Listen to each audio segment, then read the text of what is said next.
Bonsoir à tous. J'espère que vous allez bien et que vous m'entendez bien aussi. Je vais mettre un peu de musique, alors dites-moi aussi si vous entendez la musique. On est parti pour l'horreur, on est parti pour l'horreur. Alors je suis vraiment navrée pour mardi, j'avais plus de voix. Ça s'entend encore ce soir, je crois. Que ma voix, elle est plus là. Oui, du coup j'augmente.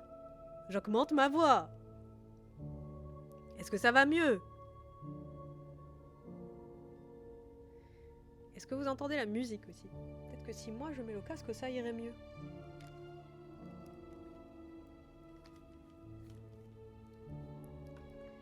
C'est pas gagné ce soir, hein. Je crois que le cerveau il fonctionne pas. Hein.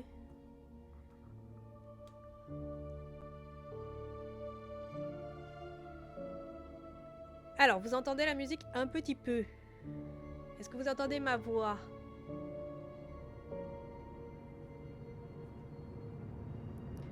Parce que le plus important, c'est quand même ma voix. Ma magnifique voix qui est cassée. Il faut l'entendre. Sinon, comment on va faire pour lire le livre? Je sais pas pourquoi je prends l'accent du sud. Me demandez pas pourquoi. C'est comme ça. C'est l'accent du sud. Voilà. C'est la fatigue. La fatigue, elle est grande ce soir. Ouais. Je pense que si je fais du Lovecraft avec l'accent comme ça va pas trop aller. Hein. On va pas être dans le thème. Hein.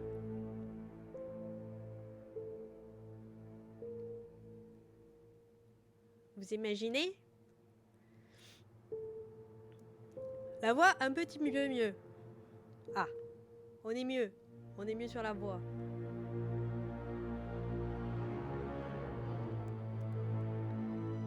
Je peux mettre le gain, mais si je mets le gain, vous allez entendre les petits bruits.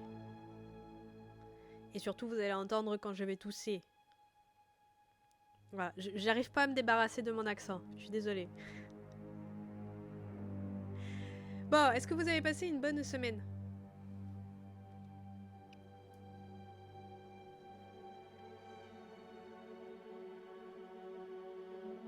Est-ce que tout s'est bien passé? Moi, j'ai été malade. Comme un chien.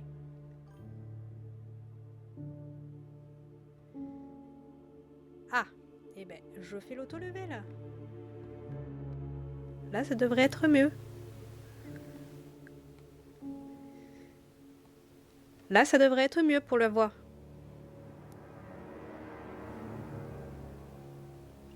Voilà. Mais en même temps, je peux pas pousser ma voix. Donc, ça va être compliqué. Hein.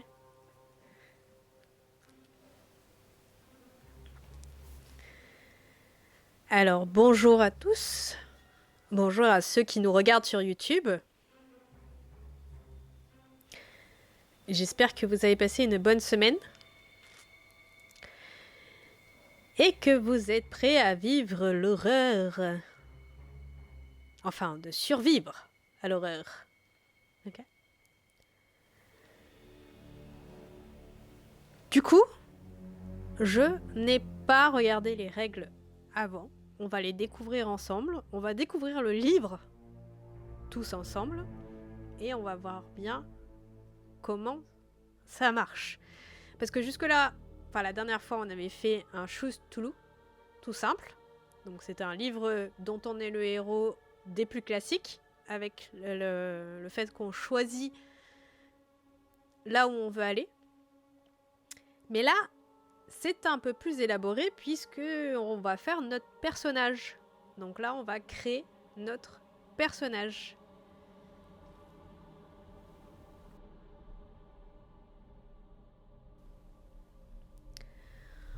Donc, allons pour la création de personnage. Est-ce que vous avez une idée du type de personnage que vous voulez créer ?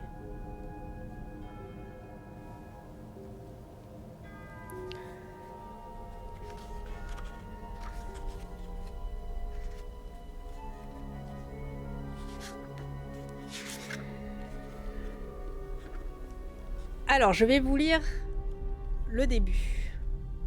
un chasseur de trésors, on va voir si c'est possible. Survivre à Rayleigh est un livre comme vous n'en avez sûrement jamais lu auparavant. Bien qu'au début il semble que vous deviez le lire de manière linéaire, vous vous rendrez vite compte que vous aurez besoin de la carte incluse dans les dernières pages pour pouvoir poursuivre votre exploration ou visiter de nouveau des endroits où vous êtes déjà allé, au cas où vous auriez raté quelque chose. En outre, vous devez créer le personnage que vous incarnerez afin de surmonter les différentes épreuves auxquelles l'île vous soumettra. Comme si cela ne suffisait pas, les expériences traumatisantes que vous vivrez sur l'île mettront votre santé mentale à rude épreuve. Hello, Dark Xanax. Oui, nous sommes là, les psychorôlistes. Donc on mettra notre santé mentale à dure épreuve. Nos décisions influeront notre destin et nous parviendrons à nous enfuir ou peut-être à succomber au cannibalisme. Déjà, dès les règles, ils nous disent ça. Ouh là là.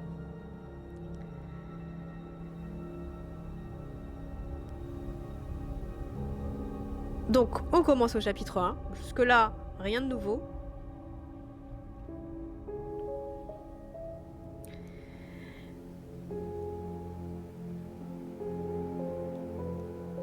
Donc, rapidement, on va tomber sur une carte. Au départ, il y a 3 lieux qu'on pourra visiter. Le campement, la plage et les falaises. Mais il existe beaucoup d'autres endroits à découvrir qui ne sont pas numérotés sur votre carte. Oui, c'est une partie avec le chat. Dark Xanax. Ça veut dire que là, c'est un livre dont on est le héros, qui est un peu plus élaboré. C'est un peu comme un JDR solo. C'est entre le livre dont on est le héros et le JDR solo. Et vous allez choisir. C'est pas moi qui vais choisir. Donc là, je découvre les règles avec vous. Donc au départ, il y a 3 lieux où on peut être. Au campement, la plage et les falaises. Et chaque fois qu'on va découvrir un de ces lieux clairement indiqué dans le livre avec le titre en majuscule, comme si on devra noter sur la carte le paragraphe où il se trouve afin de pouvoir s'y rendre autant de fois que nécessaire par la suite. C'est-à-dire qu'à chaque fois, on pourra revenir sur un lieu qu'on a découvert. En raison de l'atmosphère étrange qui règne sur l'île et du passage particulier du temps, certains événements semblent se dérouler en boucle, alors ne soyez pas surpris si vous devez relire certaines sections lors de vos pérégrinations. Oui. On va baisser un chouille à la musique.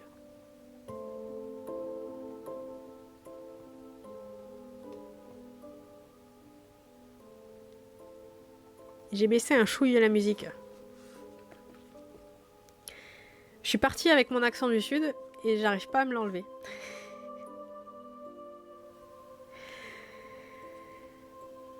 Donc il y a quelques règles à respecter pour chaque lieu. Vous pouvez visiter autant de fois que vous le souhaitez chaque lieu. Si un lieu est détruit à la suite de vos actions ou s'il est indiqué que vous ne pourrez pas y retourner, alors malheureusement vous ne pourrez pas y retourner. Ce qui est assez logique.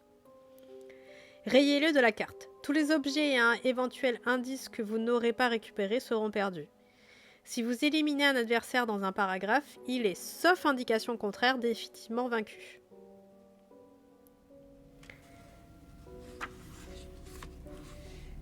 Les objets, on peut récupérer des objets pendant notre périple. Tout est noté en majuscule et il n'est jamais obligatoire de prendre un objet, mais dans ce cas, il sera perdu. Et on peut combiner plusieurs objets pour obtenir un autre. Certains objets demandent un autre objet pour les contenir. Un récipient, une bouteille, un flacon. Et enfin, certains objets sont des armes et ça va affecter les règles de combat.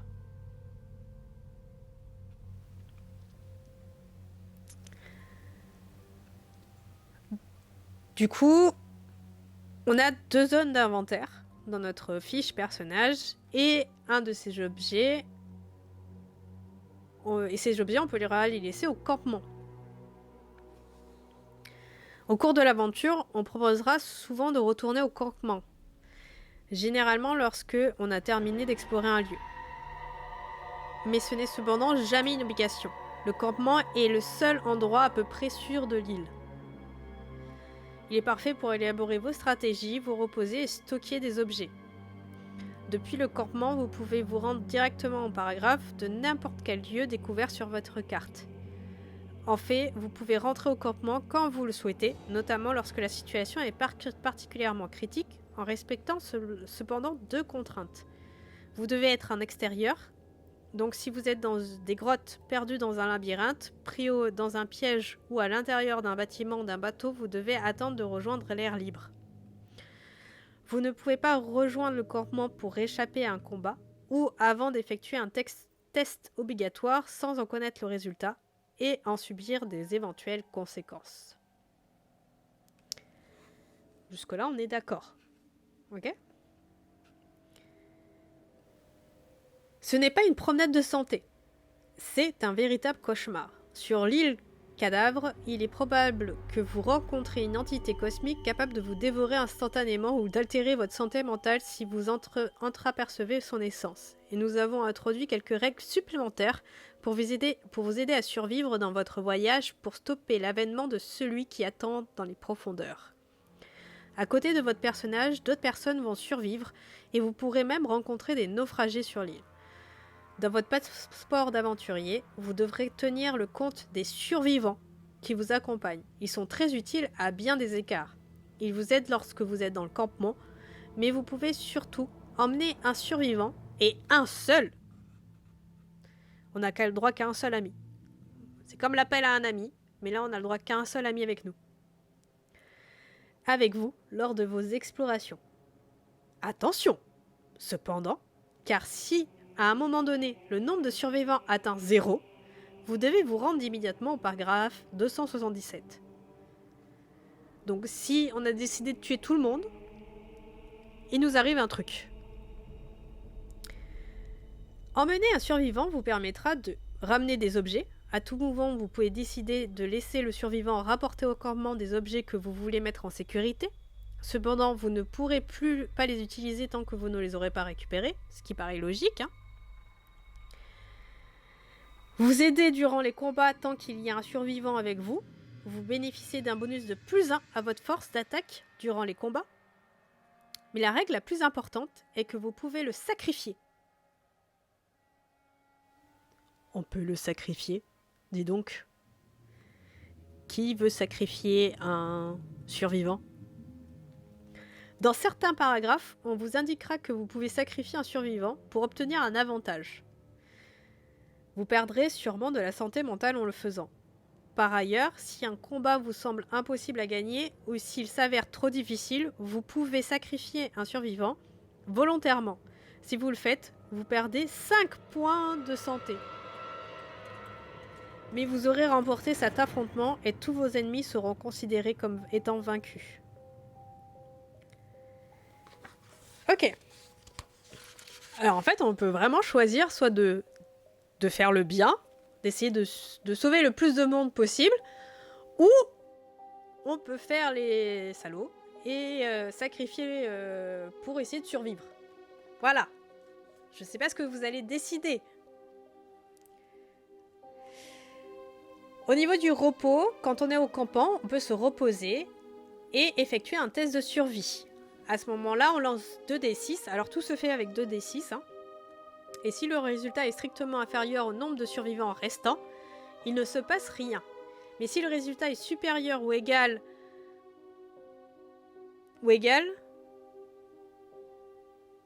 un survivant a disparu pendant la nuit. Soustrayez 1 du total de survivants. Par ailleurs, ajoutez le résultat de votre lancer à votre endurance, mais sans pouvoir dépasser votre maximum. Vous pouvez vous reposer plusieurs jours d'affilée en effectuant un test de survie à chaque fois. Notez que moins il y a de survivants, plus les chances qu'ils disparaissent augmentent, alors soyez très prudents. Ok. Alors, en plus de pouvoir sacrifier des survivants, à chaque fois qu'on va vouloir récupérer de l'endurance, on va peut-être perdre un survivant.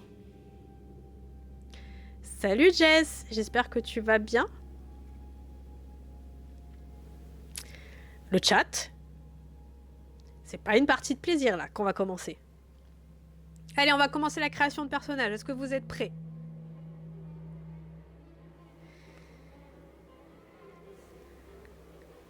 Coucou Vadit Dameski.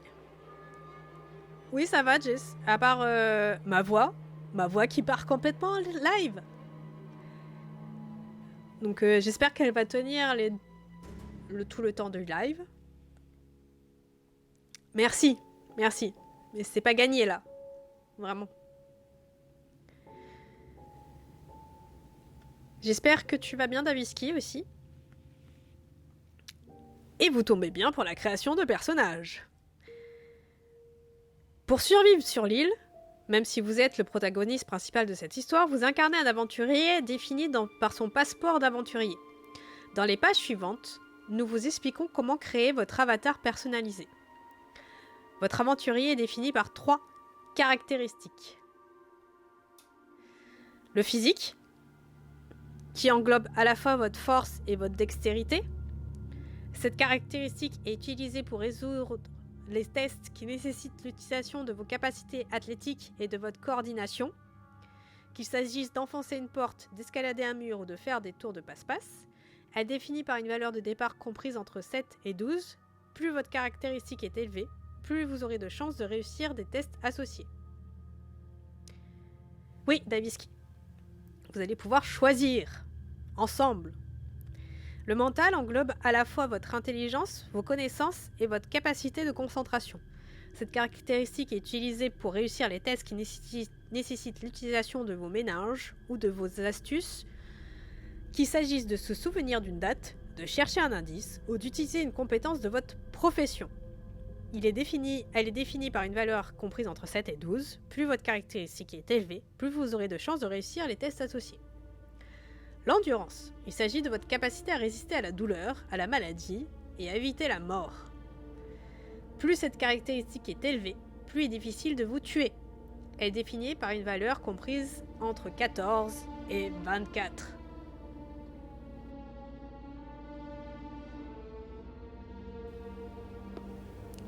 Désolée. Je coupe le micro pour tousser parce que sinon, je vais vous éclater les oreilles. C'est la caractéristique qui évoluera le plus au cours de vos pérégrinations. Et si à un moment ou à un autre, elle tombe à 0, votre aventure se termine abruptement. Une caractéristique ne peut pas dépasser sa valeur de départ, sauf si cela est clairement spécifié. Lorsque vous perdez des points dans une caractéristique de manière permanente, vous devez diminuer votre valeur actuelle et votre valeur de départ. De la même manière, si vous gagnez des points dans une caractéristique de manière permanente, vous devez augmenter votre valeur actuelle et votre valeur de départ. Lorsque vous effectuez un test, il faut utiliser la valeur actuelle de la caractéristique.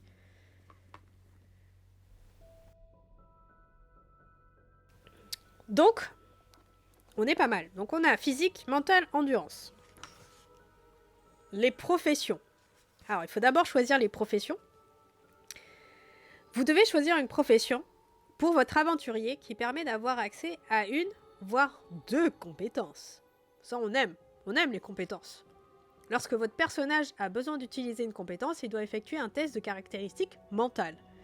De plus, chaque profession dispose d'une capacité fournissant un bonus particulier et d'un équipement de départ. Il y a 4 professions disponibles, décrites ci-dessous. Nous avons le médecin. Qui est surpris de voir un médecin? Non, pas moi. Le parapsychologue, médium. L'enquêteur, baroudeur. Et le dilettante, l'érudit.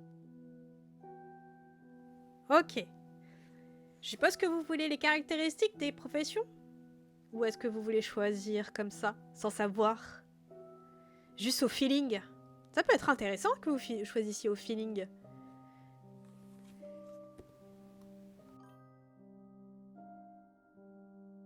Oui, je trouve que c'est intéressant que vous choisissiez au feeling. Alors, que faisons-nous? Médecin, parapsychologue, enquêteur ou érudit.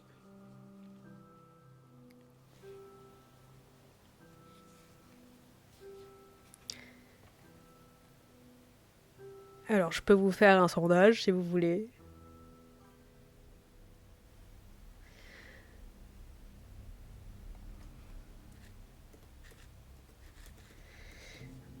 Lançons un petit sondage.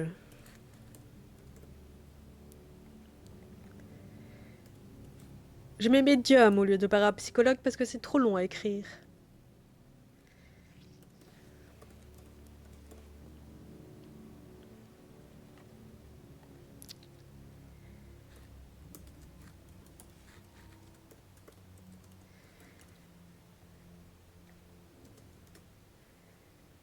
Hop.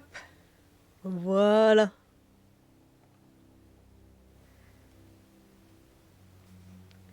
Vous pouvez jouer. Il n'y a rien à gagner, hein. Mais vous pouvez au moins choisir qui vous voulez être. Alors, on a de l'enquêteur, on a du parapsychologue, donc du médium. Médium, c'est parapsy. Il va nous falloir de quoi départager. Allez-y, votez. Moi, j'avoue que je serais bien partie sur un médium aussi. L'érudit, non, ça me dirait rien. Moi, un médecin. Ah là là là là. Vous êtes ex aequo. Je vais boire un peu. Dans ce suspense palpitant.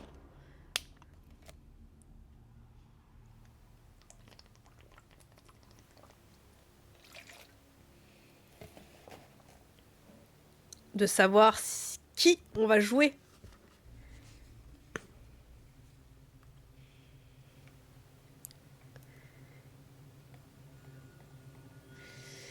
On va être en 50-50.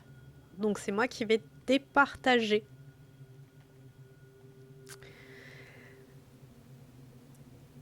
Et je pense que du coup, on va jouer un parapsychologue.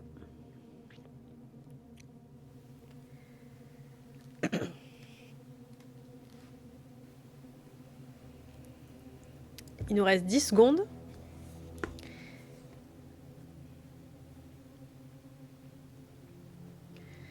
Et donc, on va jouer...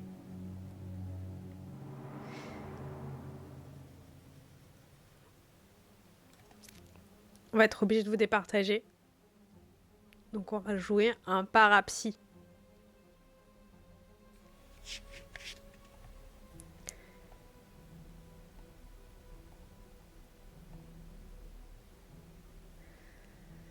Du coup, le parapsy.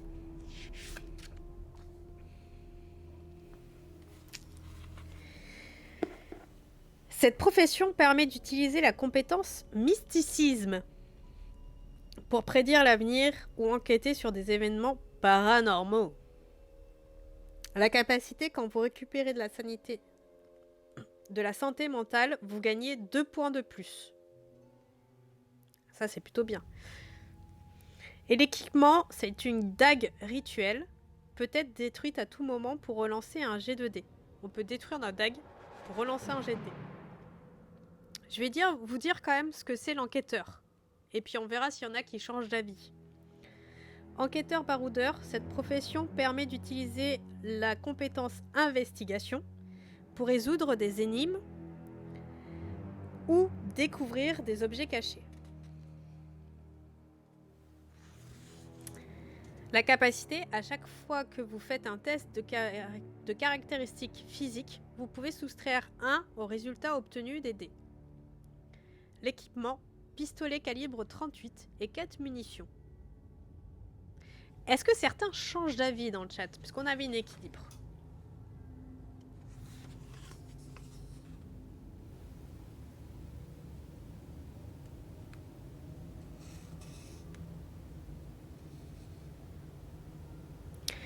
Je vous lis la suite. Chaque profession donne accès à une ou deux compétences et à sa capacité, mais aucun cas à celle des autres professions.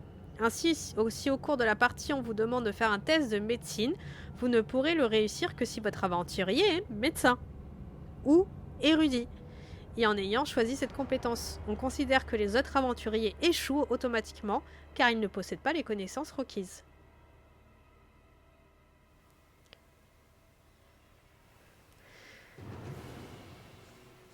Allez, va pour Para, on est parti.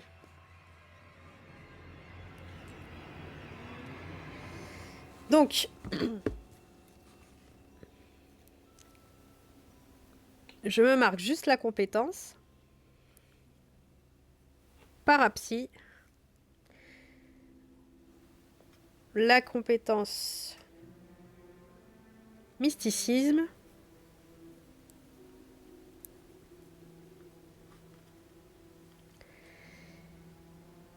Et la capacité, c'est qu'on gagne plus de en santé mentale dès qu'on fait un jet, enfin dès qu'on récupère.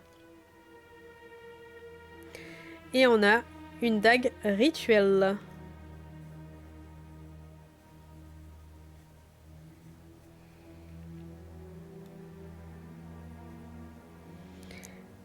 On peut la détruire pour relancer un dé. Après, on l'a plus du tout.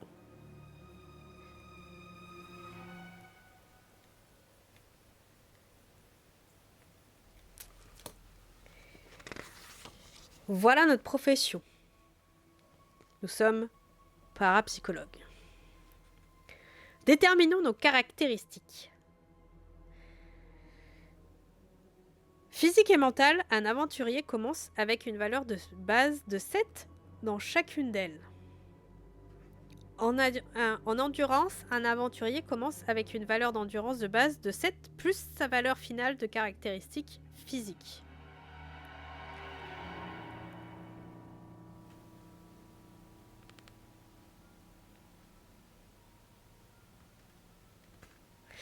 Et on a 11 points qu'on peut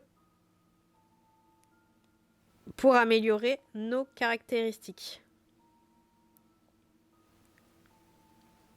Ok. Quelles caractéristiques vous voulez améliorer? On commence à 7 pour les 3. Si on l'améliore de plus 1, ça nous coûte 1 point. Si on l'améliore de plus 2, ça nous coûte 3 points. Si on l'améliore de plus 3, ça nous coûte 5 points. Et si on l'améliore de plus 4, ça nous coûte 9 points. Et de plus 5, 10 points. Quelles caractéristiques vous voulez? On a 11 points. Moi, je pense que... on a 7 partout. Je pense qu'il va falloir améliorer notre endurance. Parce qu'une endurance de 7... Alors, pour l'instant, on a 14. Puisqu'on a 7 en physique. L'endurance, c'est 7 plus le physique. Ce qu'on peut améliorer, c'est le physique, en fait. Du coup, ça nous permettrait d'améliorer aussi notre endurance. Est-ce qu'on ferait pas un plus 3 en physique? Du coup, on claquerait 5 points. Et ça nous ferait, du coup, 10 en physique. Ça pourrait être bien, quelque chose de bien, ça.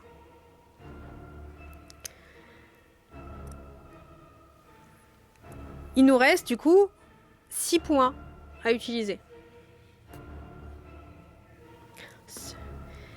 Hello, Mawar. J'espère que tu vas bien.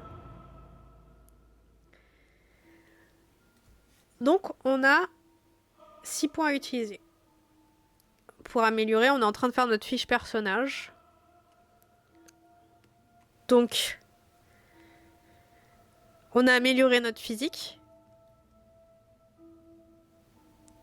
On a 10 points de physique. Est-ce qu'on a amélioré notre mental aussi? Et on claque 10 points 5 points en mental. Et ce qui fait qu'on améliorait aussi de 3 notre mental. Ça ferait qu'on ferait 10 en physique, 10 en mental. Et du coup, 17 en endurance. Et on peut améliorer le dernier point, on peut le mettre en endurance, ça nous fait 18 en endurance. Moi, ça me paraît pas mal.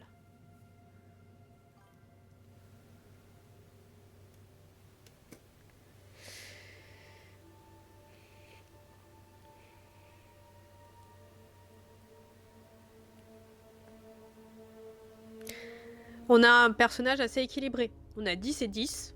10 de physique, 10 de mental. Et une endurance à 18.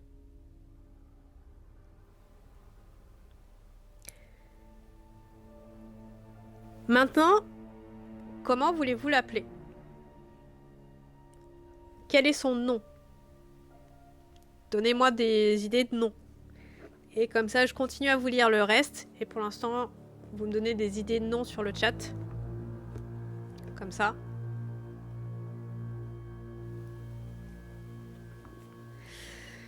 Une fois que vous avez déterminé si un test est basé sur la caractéristique physique ou mentale, vous devez lancer 2 dés à 6 faces, additionner les valeurs obtenues et appliquer d'éventuels modificateurs, liés à la profession ou indiqués dans un paragraphe. Si le résultat est strictement inférieur à la valeur de la caractéristique utilisée, vous avez réussi le test. Si le résultat est égal ou supérieur, vous avez échoué. Un double 6 est toujours considéré comme un échec et un double 1 comme une réussite, quels que soient les modificateurs. Pour rappel, un test de compétence s'effectue toujours en utilisant la caractéristique mentale.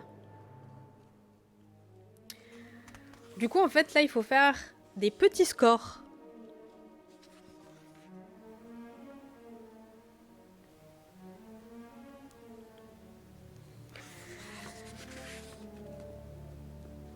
Alors, Mowar, tu veux dire Baptiste, Ivan, Théodore, Édouard, Dubois. Tu veux garder tous les prénoms? On peut l'appeler Baptiste, Iwan, Théodore, Édouard, Dubois. Mais ça fait beaucoup.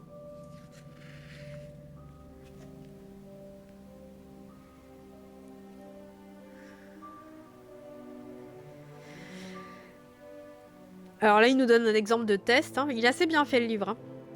Alors que Carmen se prenait dans le désert de Sonora, une énorme crevasse s'ouvre sous ses pieds et les tentacules d'un petit tonien d'à peine 10 mètres de long apparaissent. Elle doit faire un test en physique pour éviter de tomber dans la fosse. Carmen Delia lance 2 dés à 6 faces. 2 d 6. Et obtient un résultat de 8 qui, étant donné qu'elle est une dilettante, devient un 9. Elle a échoué lamentablement et chute, perdant 1 des 6 de points d'endurance.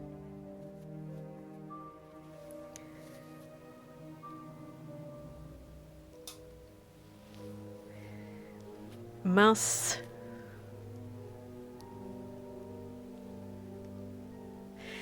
Ah, oui.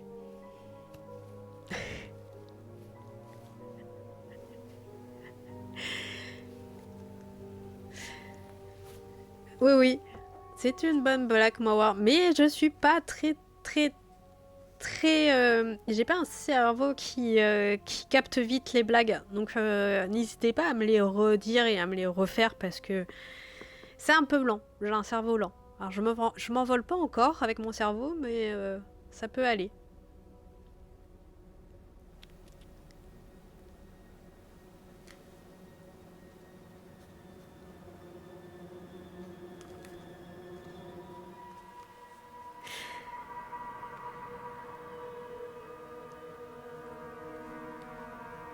Donc, Édouard Dubois, ouais, ça me va, ça peut être sympa.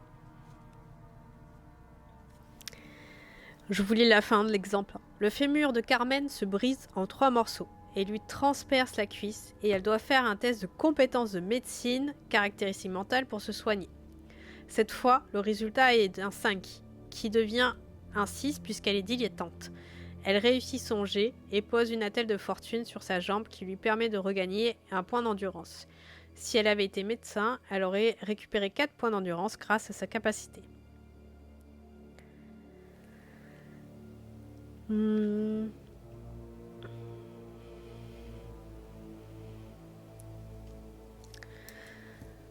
On va faire...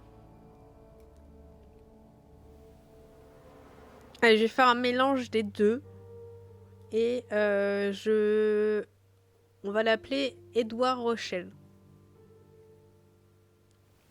Ça me va.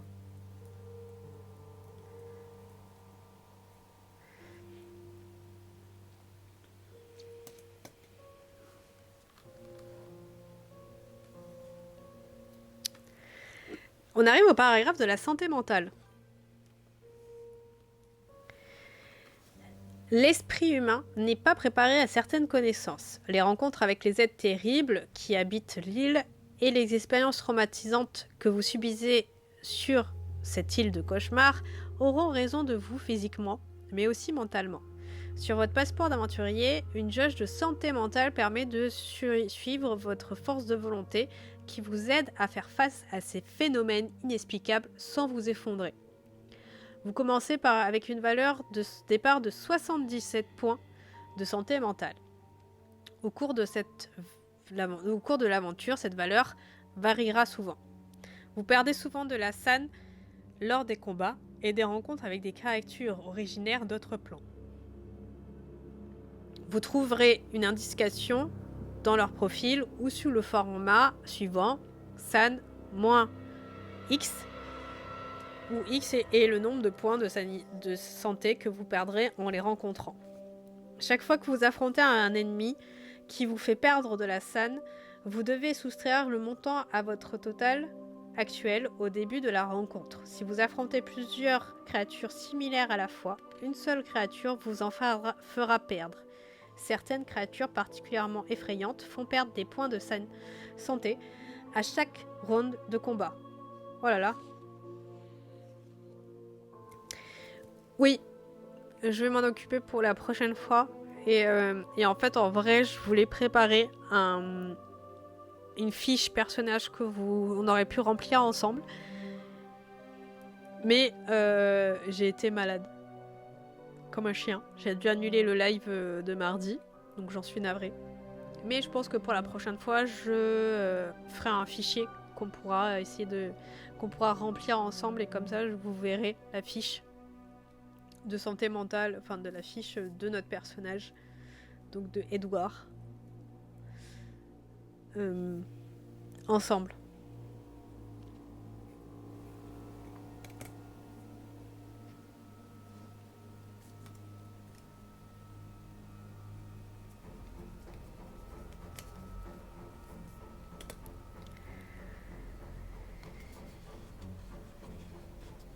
Et donc parfois on peut perdre de la santé mentale permanente. À chaque fois que votre santé mentale passe sous un multiple de 10, donc 70, 60, 50, vous perdez un point de caractéristique physique ou mentale au choix. À chaque fois que votre santé mentale remonte à un multiple de 10, vous récupérez définitivement un point que vous avez perdu de cette manière dans une caractéristique. Si votre santé mentale tombe à 0, vous devez immédiatement vous rendre au paragraphe 277. C'est le même paragraphe que si on perd tous les survivants, on y va. Ouais, je pense que c'est pas un bon paragraphe. Je pense que le 277, il a pas l'air bien. Donc, comment on se bat déjà ? Dans certains paragraphes, vous devez affronter des adorateurs de Cthulhu, mais aussi des créatures mythiques telles que les profonds, les migos, voire encore pire. Rappel, à tout moment, même au début d'un combat, vous pouvez sacrifier un survivant pour vous accompagner pour vaincre automatiquement tous vos ennemis. Oui, alors, parce qu'en fait, on est sur une île. C'est un livre dont on est le héros. Et on est sur une île et il y a d'autres survivants qu'on va rencontrer. Ces survivants peuvent nous accompagner. Et on peut les sacrifier. Voilà. Et par contre, à chaque fois qu'on veut récupérer des points d'endurance, donc à chaque fois qu'on se repose, un survivant peut disparaître.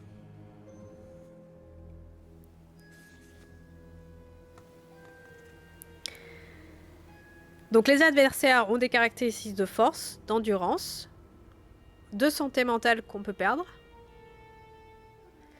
Oui, c'est une sacrée morale, hein. Donc en fait, on va avoir des choix moraux aussi.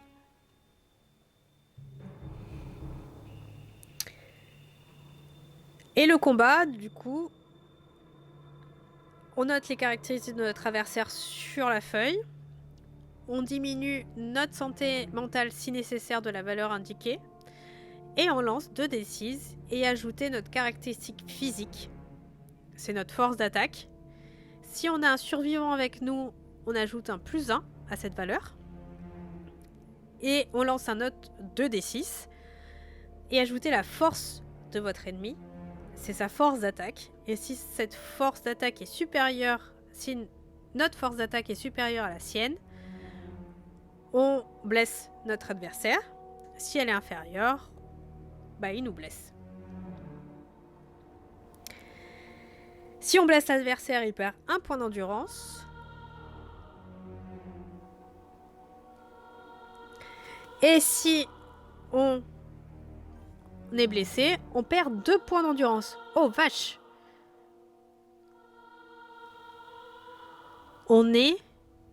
Ça veut dire qu'à chaque fois qu'on va être face à un adversaire, on perd plus d'endurance que notre adversaire. Ça va faire mal. Hein. C'est mortel. Hein.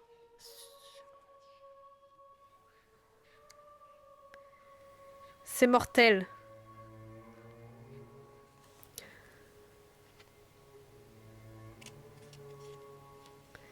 Et donc on recommence tant qu'il n'y en a pas un qui est vaincu. Et si on a plusieurs adversaires? Oh là là, oh là là, là là là. Ça va être compliqué, hein. Nos ennemis attaquent en groupe. Un combat contre plusieurs adversaires est similaire à un combat normal, excepté qu'ils vous attaqueront tous en même temps, mais vous ne pourrez riposter que contre un seul d'entre eux. Notez que les caractéristiques de vos ennemis dans la section rencontre diminuent la santé mentale si besoin, et on lance 2d6 pour nous, 2d6 pour notre adversaire, et si on a blessé notre adversaire, il perd 1 point. Jusque là, c'est normal.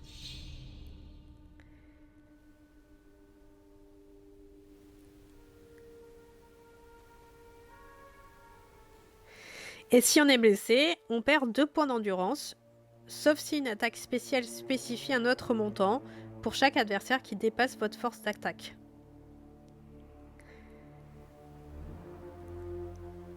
Ok.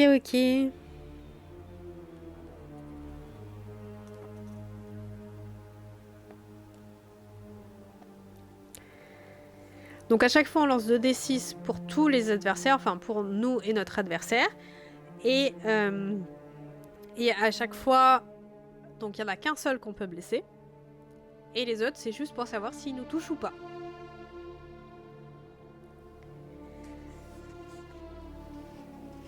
Bon.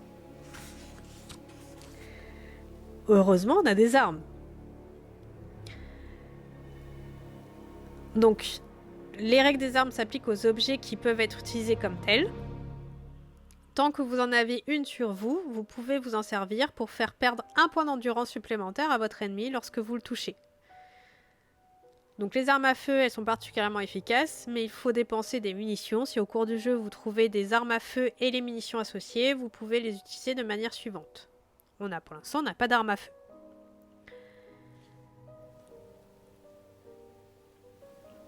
On n'a que une dague rituelle. Puisqu'on a choisi un parapsychologue. Donc, un médium.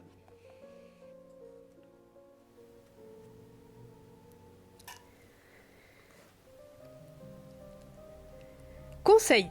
Il existe 2 bonnes fins permettant de s'échapper de Riley. Et bien sûr, il vous faudra plusieurs tentatives pour les trouver.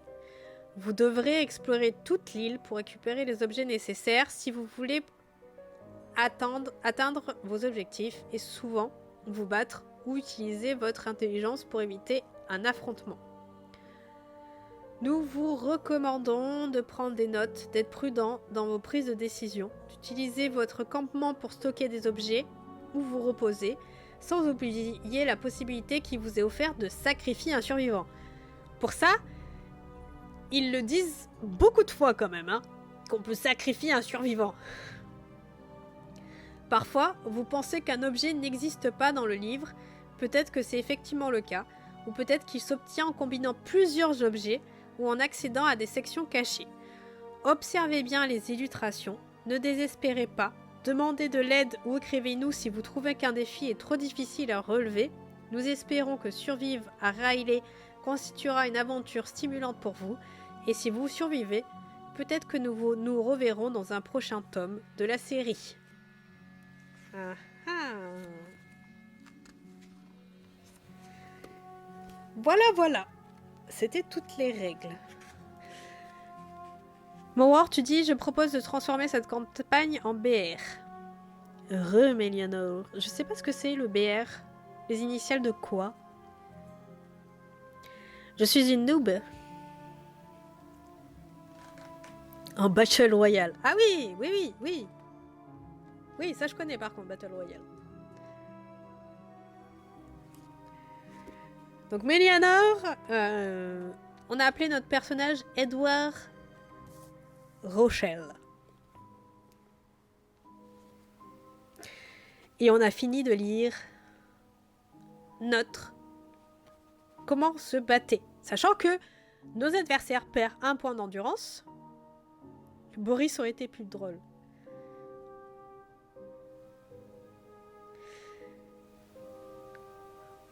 Donc quand on touche un adversaire, il perd 1 point d'endurance.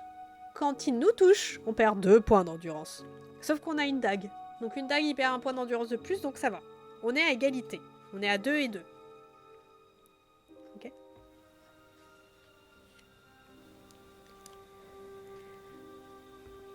Oh, on va peut-être pas l'appeler Boris alors, hein, si c'est le nom de ton frangin.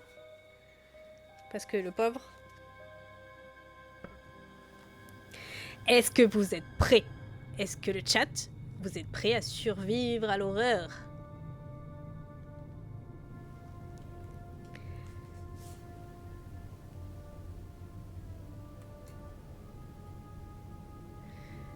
Est-ce que vous êtes prêts? Est-ce qu'on commence?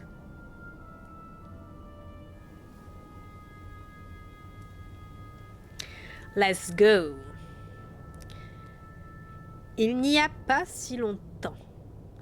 À cause de notre perception limitée de l'univers, nous sommes toujours fascinés par le fait qu'une simple série d'événements anodins puisse conduire aux conclusions les plus imprévisibles et catastrophiques.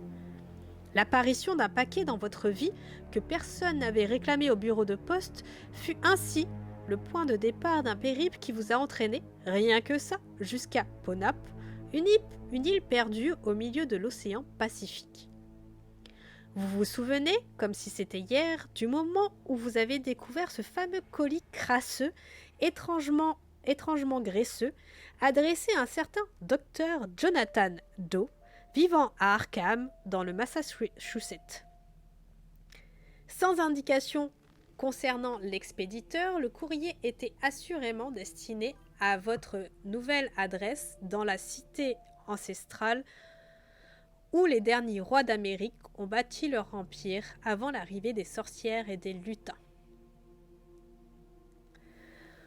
On vous avait prévenu des phénomènes singuliers qui faisaient d'Arkham un lieu peu recommandable, mais vous avez toujours pris ces rumeurs pour un ramassis de superstitions propres aux villageois ignorants.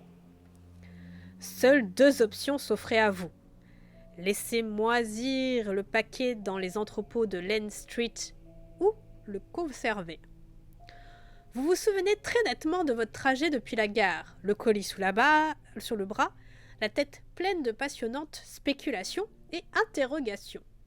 Vous n'imaginiez pas encore que le contenu de ce carton au parfum musqué allait changer votre vie et bouleverser les étroites limites du monde confortable et rassurant qui vous entourait jusqu'alors.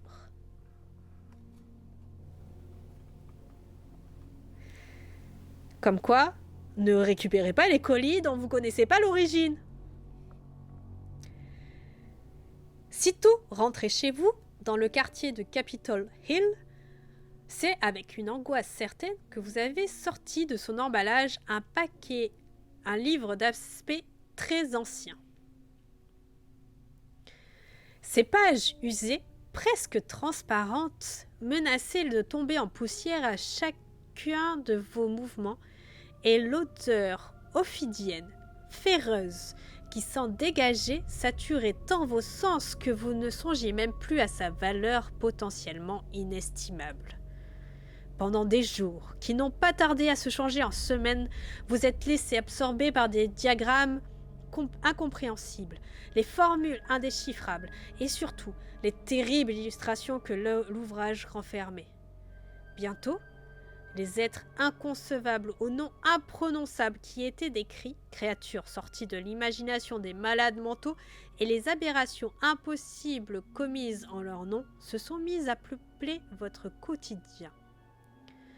Aujourd'hui, un an plus tard exactement, l'esprit enfiévré de connaissances interdites et en proie à une angoisse incontrôlable, vous montez à bord d'un DC-1 branlant qui vous embarque dans ce qui sera, vous êtes persuadé, sans savoir pourquoi, votre ultime voyage en quête de réponse.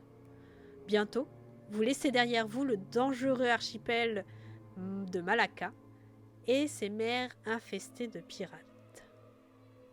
À 30 000 pieds d'altitude, au-dessus de l'immensité azur, vous oubliez presque que vous avez dépensé les 5 000 $ qui vous restaient pour acheter votre billet à un trafiquant de viande de chien du nom de Loping, pour monter à bord de ce vol non commercial à destination d'îles qui ne figurent même pas sur les cartes de la région.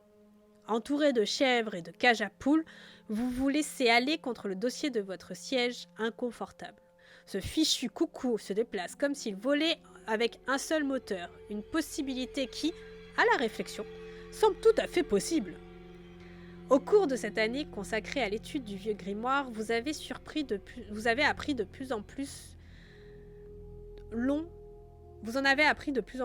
sur certains cultes impossibles qui, malgré les horribles pratiques qu'ils prônent, ont survécu aux confins du monde. Un membre de l'ordre ésotérique de Dagon, une société secrète, a accepté de déchiffrer pour vous certains passages du livre.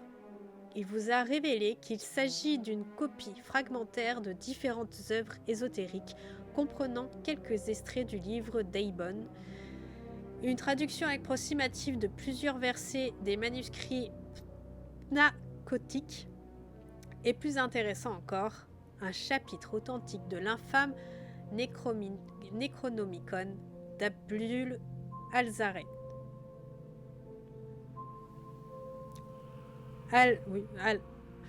Bon, je vais pas le reprononcer parce que ma dyslexie va refaire en sorte que je remette le Z au mauvais endroit. Une violente turbulence vous ramène dans le monde des vivants. Les autres passagers présents semblent être des âmes solitaires au regard fuyant. Étonnamment, la plupart sont des occidentaux, à l'exception du pilote et de l'opérateur radio.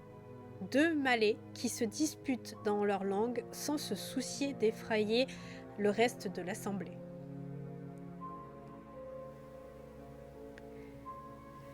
Oui, Momor, je crois que t'as raison. Ça se prononce comme ça.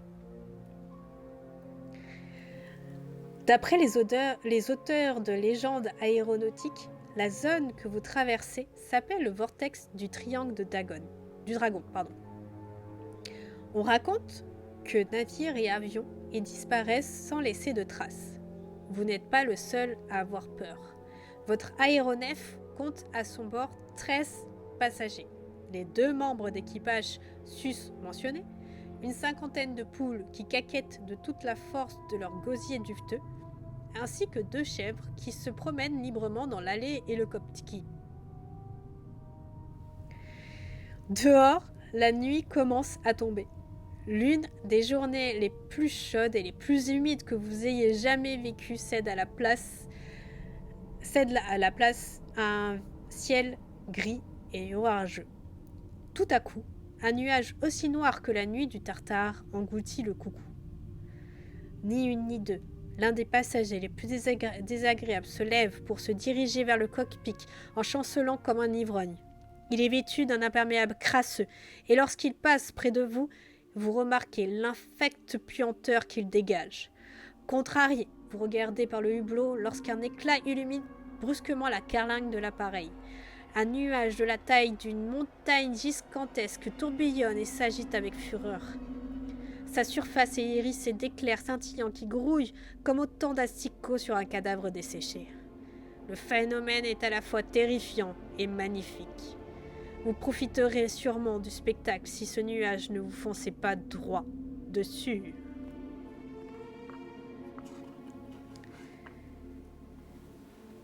Une série de coups et de cris vous arrache à l'encerclement de la tempête. L'individu à l'allure patibulaire affronte d'autres passagers qui s'efforcent de le maîtriser. « Il approche! L'heure du grand vênement a sonné !» Comme pour se joindre à sa psalmodie, une déflagration bleutée éclaire son visage déformé par la pénombre qu'a subitement provoqué l'orage déchaîné. Le temps semble s'arrêter et s'écouler par intermittence, comme une succession de photogrammes discousus. L'homme se dérobe à la prise d'un passager.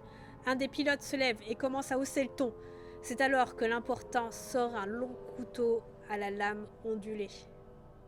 L'avion effectue un brusque virage qui projette en tous sens bagages et animaux. S'ensuit un fracas indescriptible qui pousse tous les passagers à se boucher les oreilles.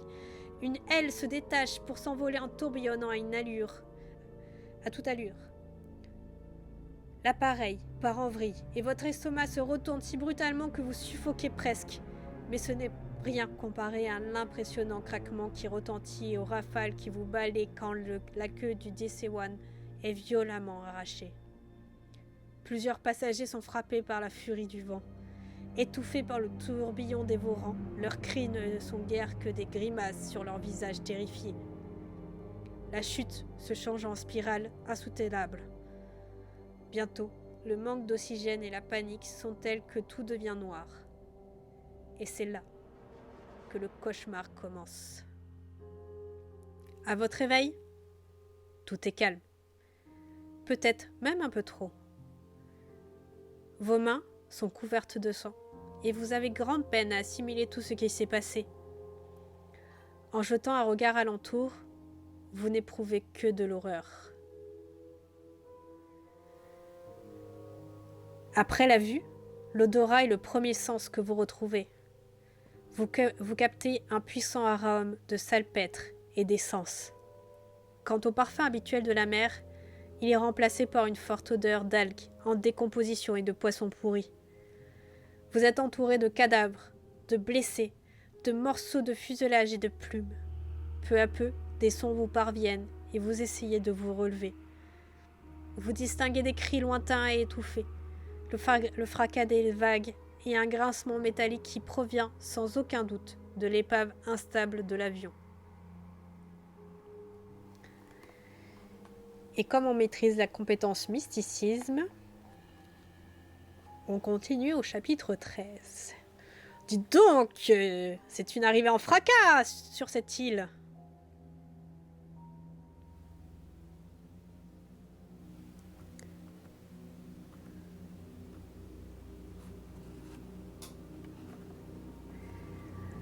Dis donc.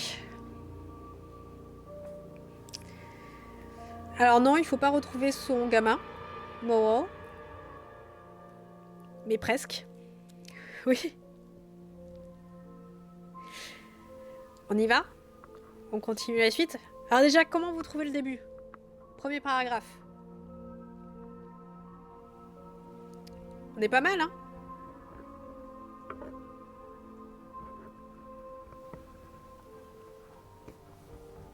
On n'est pas mort. Oui, on n'est pas mort.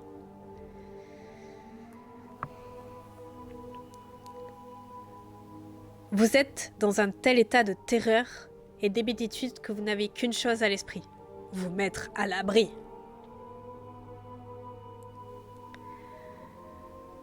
Alors qu'un sifflement strident ravive peu à peu votre ouïe, vous prenez conscience que c'est votre propre sang qui trouble votre vision. Vous titubez dans l'allée quand soudain, Une masse énorme vous tombe sur la tête et vous fait basculer. Enfoui sous les bagages, vous ne distinguez plus rien. Du plafond s'échappe un liquide noir et épais qui empeste la mort. Attendez, hein, on n'est pas mort, mais on vient de se prendre un truc sur la tête, quoi. Et on doit faire un test de compétence de mysticisme.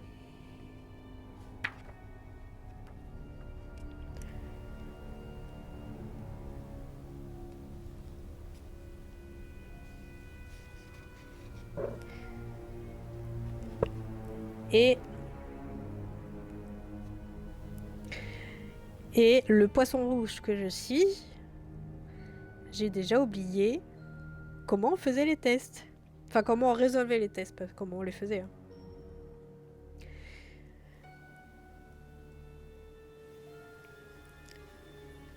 Alors, nous sommes...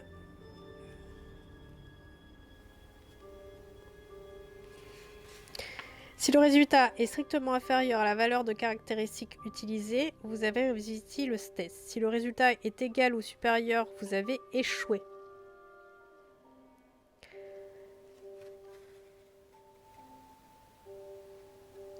Ok, donc c'est un test mental. On utilise le compétence mysticisme, mais c'est un test mental. Donc on va... Et on a 10 en mental.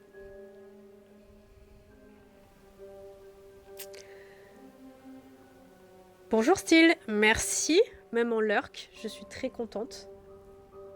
Sois une oreille attentive, avec plaisir. Bonjour à tous ceux qui lurk.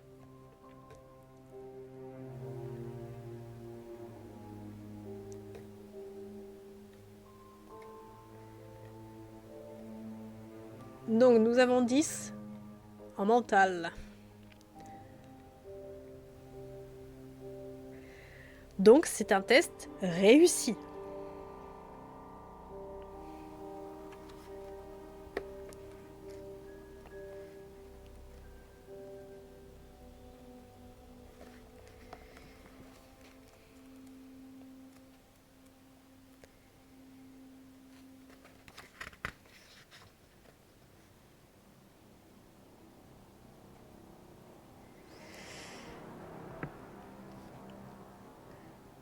Vous êtes sur le point de vous lever quand vous voyez quelqu'un s'approcher par le trou béant où se trouvait la queue de l'avion. Un puissant frisson vous parcourt l'échine et vous éprouvez une douleur insoutenable à l'abdomen. Haletant, vous regardez un homme ensanglanté à s'agenouiller. Vous regardez un homme ensanglanté s'agenouiller à quelques centimètres de votre visage. Un morceau de fer tordu le transperce de part en part et vous distinguez nettement le bruit caoutchouteux de sa chair qui se déchire lorsqu'il se penche. De sa bouche s'échappent d'épais caillots, mais aucun son. Il tend la main vers vous et tient quelque chose entre ses doigts disloqués. Il s'agit très certainement de l'homme qui a provoqué l'accident. Vous prenez le papier plié qu'il vous tend, c'est une carte. Sans crier gare, il vous attrape le bras pour vous tirer vers lui. Vous perdez 2 points de santé mentale. Vous allez bien ? C'est un autre passager qui vous a posé la question. Il examine vos pupilles avant de vous indiquer le chemin de la sortie. Vous rejoignez alors 9 survivants au campement. Et on note qu'on est maintenant accompagné d'une présence parasite. Ah bah c'est bien beau ça.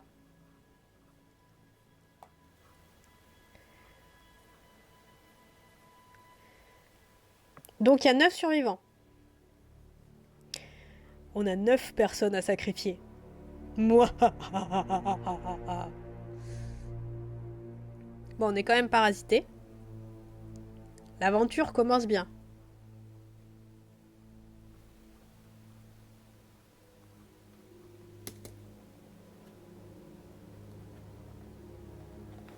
Mais on n'est toujours pas mort. Ça, c'est un bon point.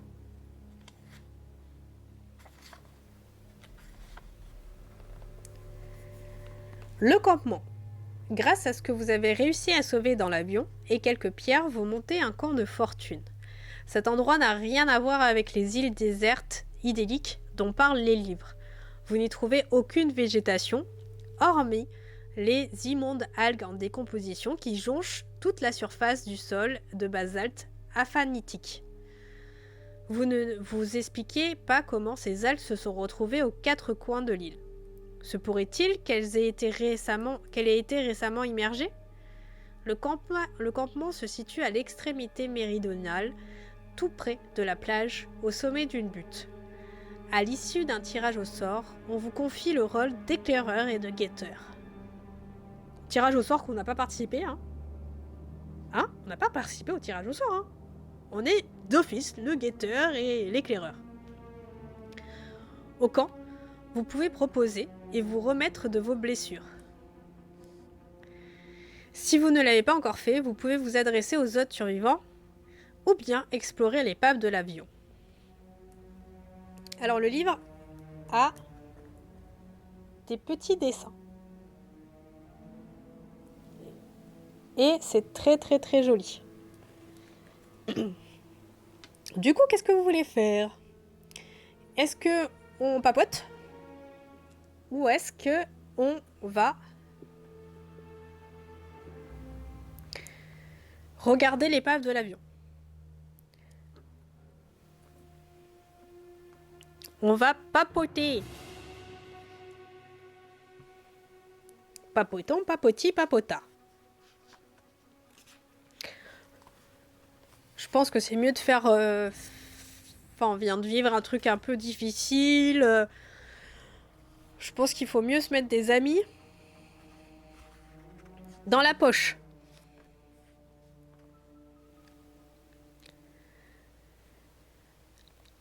Allons papoter. La mine triste, de plus en plus inquiète, les passagers restants errent dans le campement.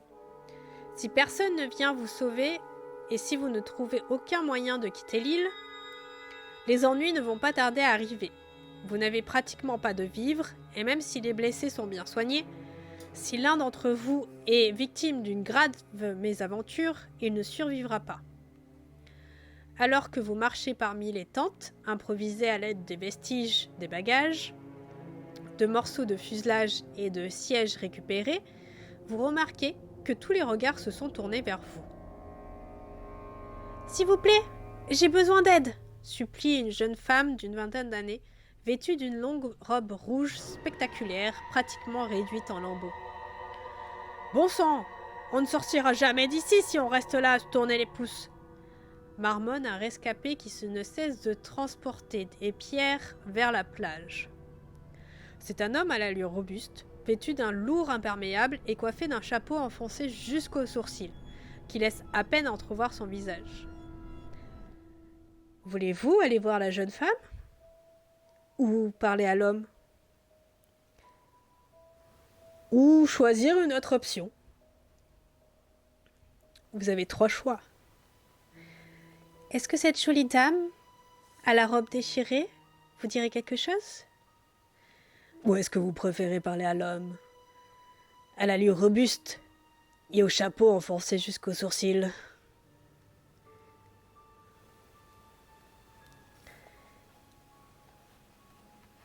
toute façon, on va parler à tout le monde, hein. Enfin, est-ce qu'on aura le temps de parler à tout le monde ? Ça, c'est la grande question. Hop, la dame. Allez, on en a 2 pour la dame d'abord. Les dames d'abord. Allons voir la dame avec la robe rouge.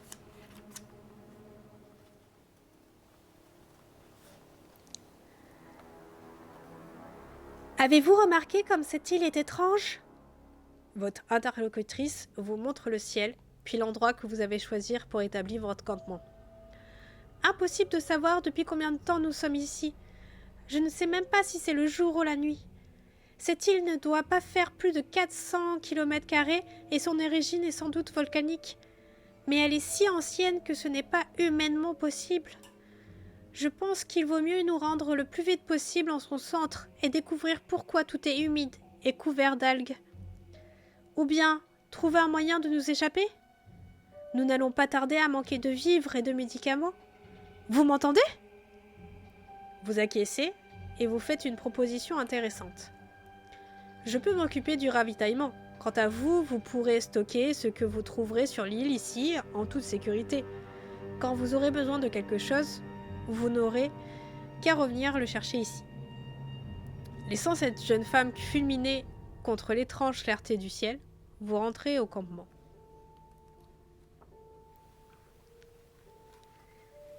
Allons parler à l'homme.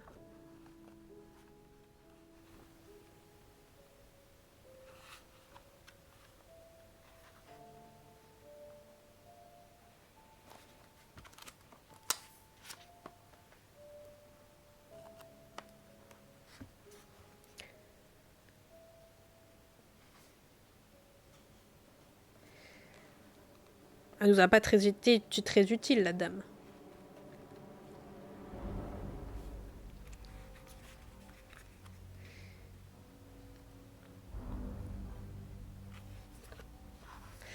Du lore, oui, on a eu du lore. Cet endroit n'est pas sûr, vous dit l'homme, qui ne cesse de transporter de lourdes pierres de la falaise jusqu'à la plage, près de l'endroit où l'avion s'est écrasé. J'ai vu des choses bouger au sommet de la falaise, et ce n'étaient pas des albatros ou des mouettes. À part nous, rien ne semble normal ici. Après un certain temps à observer les environs, vous vous rendez compte qu'il ne pousse pas le moindre brin d'herbe. Vous n'avez pas vu d'animaux non plus, hormis les nuées d'insectes qui se nourrissent des algues en décomposition. On ferait mieux de monter la garde pour la nuit. Si une autre créature se cache ici, avec nous, elle doit être affamée. Sur ces mots, il continue d'amener des pierres vers le rivage. Soit on retourne au campement, soit on peut suivre l'homme pour voir ce qu'il fait avec ces pierres.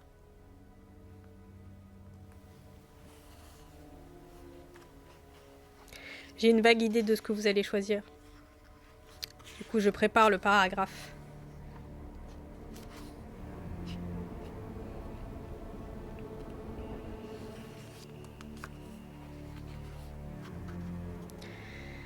Mais alors tu dis, on va voir ce qu'il fait avec les cailloux. Allons voir ce qu'il fait avec les cailloux. À l'aide des pierres, l'homme écrit un gigantesque SOS sur le sable de la plage, près de l'endroit où l'appareil est tombé. L'ennui, c'est que les pierres sont à peine plus claires que le sable vitrifié. Tout est sobre sur cette île. Si un avion vous survolait, il distinguerait à peine le signal. Je ne suis pas stupide, vous dit l'homme, essoufflé par l'effort. Il va falloir faire un feu pour éclairer le message. J'envisage de récupérer le carburant de l'avion, mais il va très vite se consumer. On va devoir surveiller le ciel, car on n'aura qu'une seule chance de s'enfuir. Chaque fois que vous passez par le campement, vous pouvez tenter de solliciter un sauvetage aérien en lançant 2d6. Si le résultat est un double 6, on a le droit d'aller dans un chapitre. Si on obtient notre résultat, on peut retenter lors de notre prochaine visite au campement.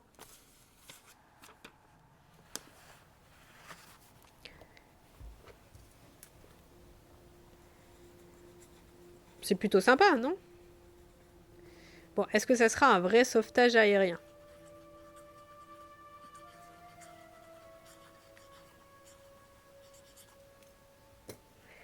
C'est toute la question est là.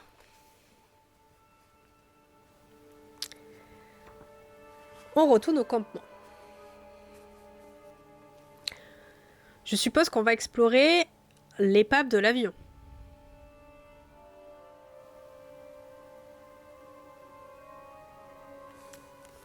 Ok.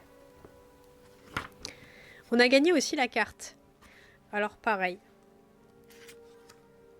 Je suis navrée puisque je voulais vous la mettre sur le stream. Et j'ai pas eu le temps. La maladie a eu raison de moi. De ma voix aussi. Allons voir le campement. Mais pour la prochaine fois, il y aura tout ça. Pardon, l'avion. 366, on est au campement et on va avoir l'avion. Êtes-vous prêt psychologiquement? Parce qu'il va sûrement y avoir des horreurs dans cet avion. On ne sait pas dans quel état sont les autres. L'avion. Il y a quelque chose d'étrange dans l'épave de l'avion. Bien que ses moteurs endommagés risquent d'exploser à tout moment, l'appareil reste en équilibre précaire. Certaines parties fument encore et le fuselage craque chaque fois qu'il est frappé par la vague. L'allée est vide, mais il reste d'affreuses taches aux endroits où les passagers ont perdu la vie. La soute à bagages et la cabine sont des zones qui vous intéressent le plus. Malheureusement, peu de choses ont survécu au crash. Après avoir récupéré tout ce qui pouvait être comestible, y compris les poules, vous ne trouvez qu'une corde de 5 mètres, une lampe torche pourvue de piles et une boussole cassée qui pointe toujours vers le nord-est.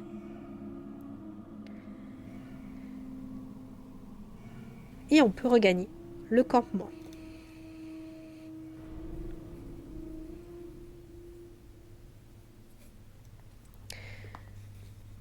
Donc je note, on a une corde qui peut être très utile, hein.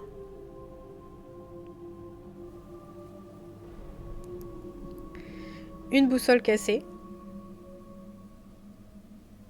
qui pointe vers le nord-est.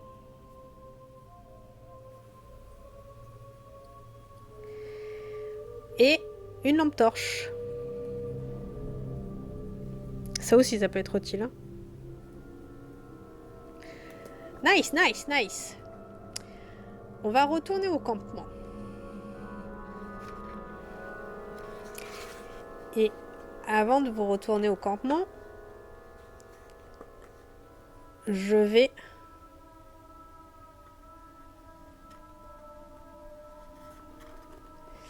vous montrer la carte. Voilà. Qu'on a récupérée dans nos rêves. Enfin, avec cette présence parasite qui nous l'a donnée. Okay. Donc le 25, c'est là où on a le campement. Le 16, c'est la plage. Ok.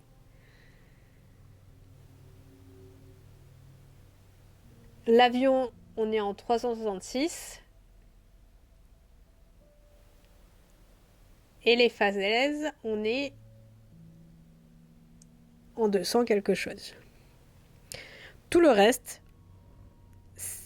à explorer. Je vous propose que du coup, on commence à explorer.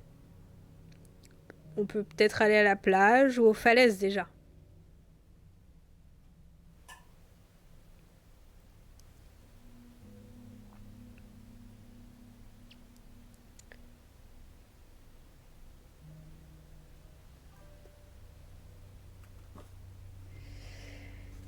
On va à la plage pour les noix de coco. Coquillages et crustacés. Allons à la plage. Peut-être qu'on va pouvoir faire bronzette. Je sais pas si notre personnage il a pris son maillot, hein.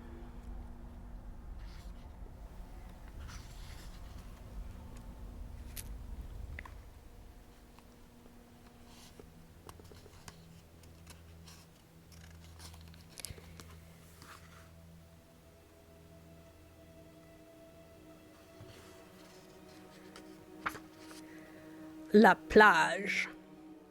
Je vous le dis comme ça parce qu'en fait, à chaque fois qu'il y a un lieu, c'est écrit en majuscule. Donc ça fait la plage. La plage est immense et semble occuper la quasi-totalité de ce que vous supposez être le sud de l'île. En réalité, il pourrait s'agir de n'importe quel point cardinal car aucune étoile n'est visible et les appareils magnétiques ne semblent pas fonctionner.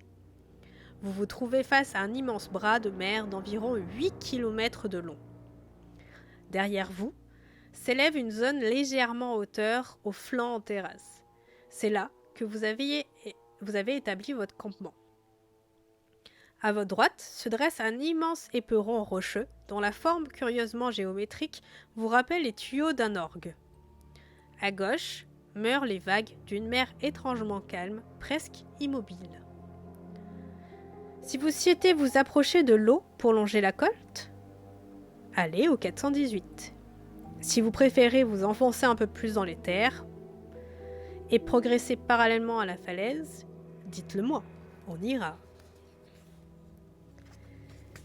Alors, est-ce qu'on s'approche de l'eau pour longer la côte ou est-ce qu'on s'enfonce un peu plus dans les terres pour progresser parallèlement à la falaise? Bon, il n'y a pas de cocotier, hein. Il n'y a pas de transat aussi. On va se plaindre, hein. On va se plaindre à la compagnie de voyage, hein. Parce que nous, on était partis pour les vacances, pour les cocotiers, la mer, enfin bref, tout ça, quoi. Faudrait se plaindre, hein.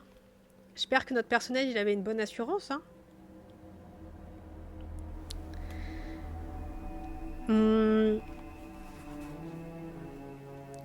Allons peut-être un peu plus dans les terres. 412.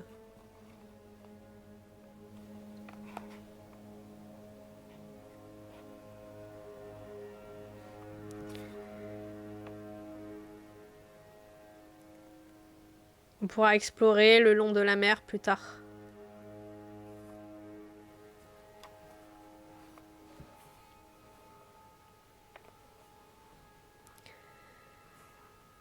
Les proportions inexplicables de l'île vous laissent perplexe.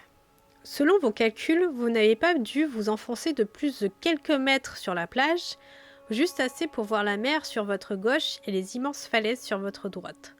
Cependant, vous ne distinguez rien d'autre qu'une vaste étendue de terre stérile et vous avez l'impression de traverser un désert de sable noir.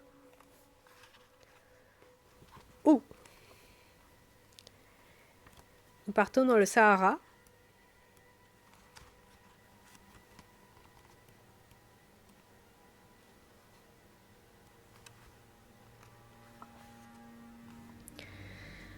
Le sable se fait de plus en plus sec. De temps en temps, vous croisez des monceaux d'algues mortes, des sargasses envahis de mouches grisâtres. Lorsque vous marchez dessus, elles s'élèvent comme un nuage dense et angoissant, vous obligeant à fermer les yeux et la bouche pour ne pas les avaler en respirant. Vous ne savez pas depuis combien de temps vous marchez, quand soudain, il vous semble percevoir un mouvement sur la gauche. Est-ce que vous souhaitez vous rapprocher de la mer pour voir de quoi il retourne? Ou est-ce que vous préférez marcher et continuer droit devant vous? C'est toute une question. Alors le chat, que préférez-vous? Moi je suis curieuse de savoir. Ah, droit devant nous? La mer? Ah, on est indécis. Vous sentez? Notre personnage, il sent là. Il sent qu'il y a quelque chose. Il est curieux quand même de voir ce qu'il y a. Mais il se dit que droit devant nous, ça peut être bien. Il est indécis. Que va-t-il faire? On avance. Du coup, Jess, qui est la voix de la raison, puisqu'il sera le troisième à donner son avis, et que du coup, ça fait un avis impair. On avance droit devant soi.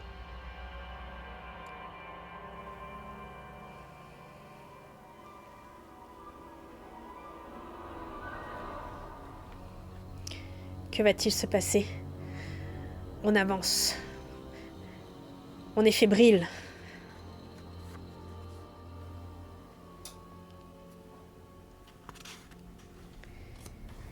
Il y a quelques instants encore, vous traversiez une immense plaine de sable et d'algues putréfiées.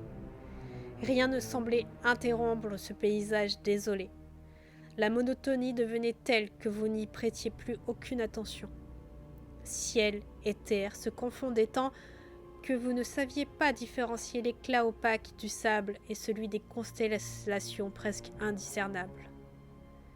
Mais cette impression s'achève brusquement, lorsqu'une forêt, d'aspect tout à fait absurde, semble surgir de nulle part. Inspectons-la. Une forêt ?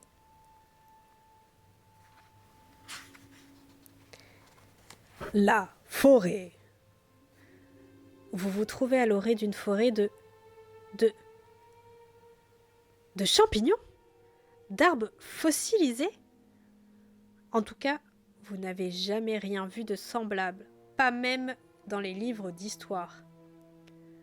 2 espèces de formations végétales se succèdent. L'une est noire, haute et près de 4 mètres. L'autre, qui adopte plusieurs teintes allant d'un rouge profond à un bleu turquoise, est beaucoup plus fine et recouverte de lianes pendantes. Souhaitez-vous pénétrer dans la forêt afin d'examiner de plus près ces étranges arbres ?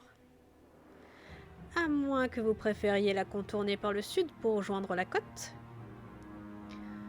Ou continuer vers le nord en direction des falaises ? Que faisons-nous ?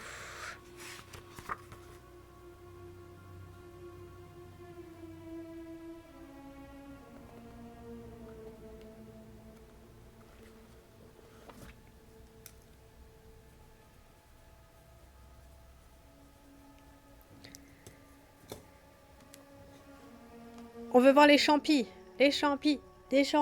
C'est le chat. Ils sont à fond sur les champis. Attention, l'appui de champignons hallucinogènes est mauvais pour la santé. Et pour ma diction aussi. Attention. Donc on pénètre dans la forêt afin d'examiner ces étranges arbres.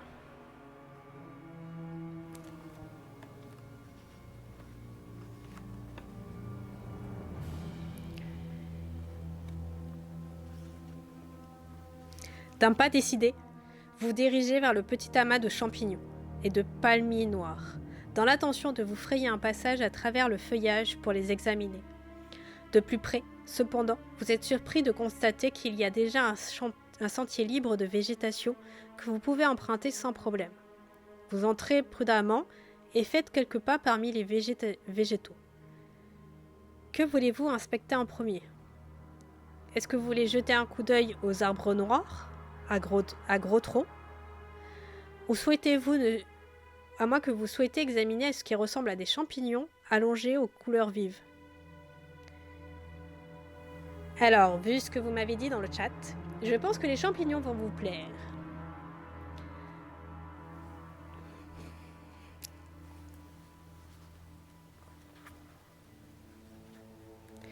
Et je vous avoue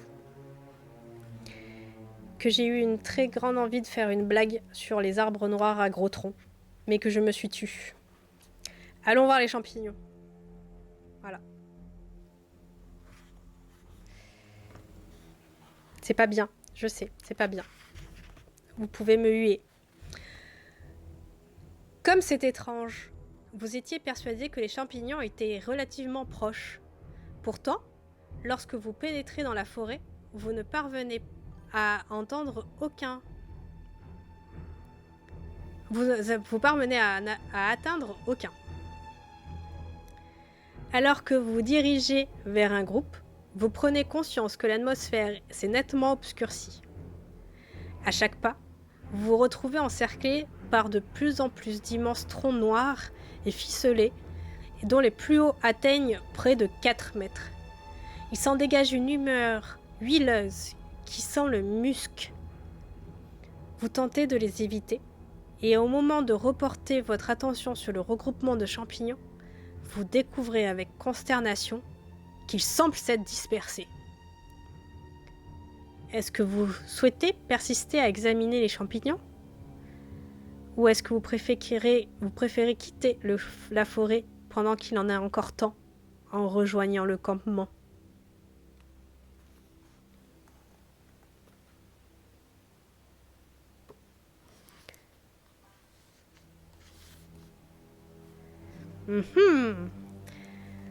Mélianor nous dit que ça pue du cul.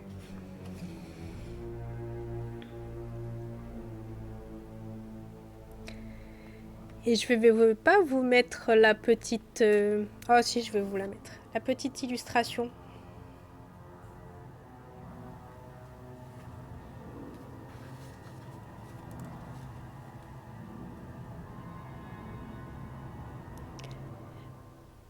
Parce que comme m'a dit le livre,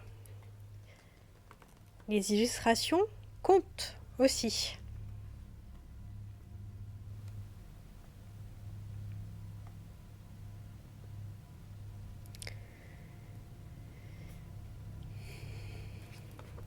Alors, que faisons-nous?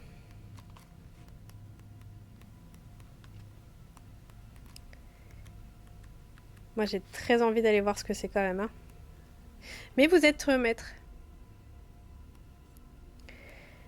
J'ai très envie de voir ce que c'est. La curiosité est un vilain défaut.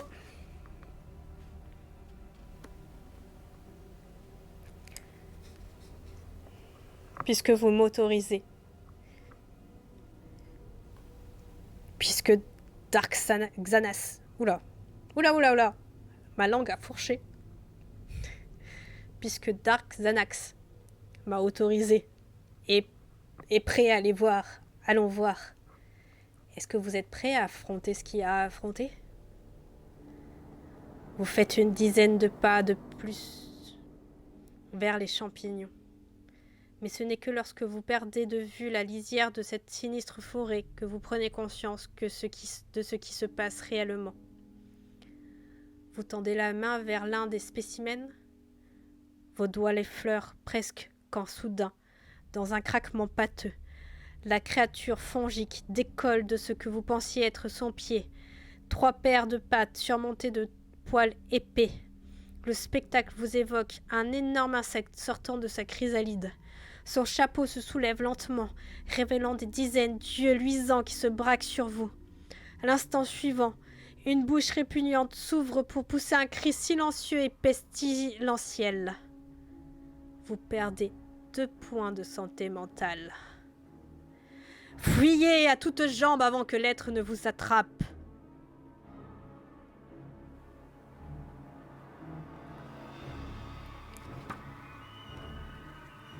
Est-ce qu'il va nous courir après? Que va-t-il se passer? Je tourne la page.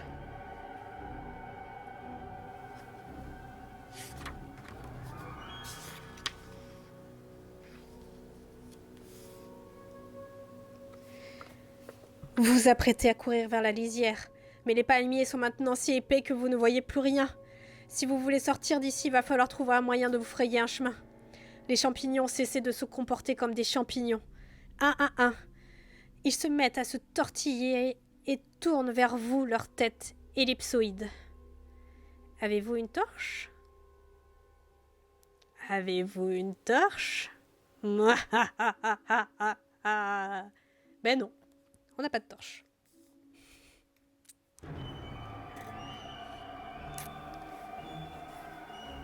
Sinon, on va devoir se faufiler en vous fiant à votre sens d'orientation. Mais on a une... Ah si, on a une lampe torche. Pardon, j'avais oublié. Heureusement.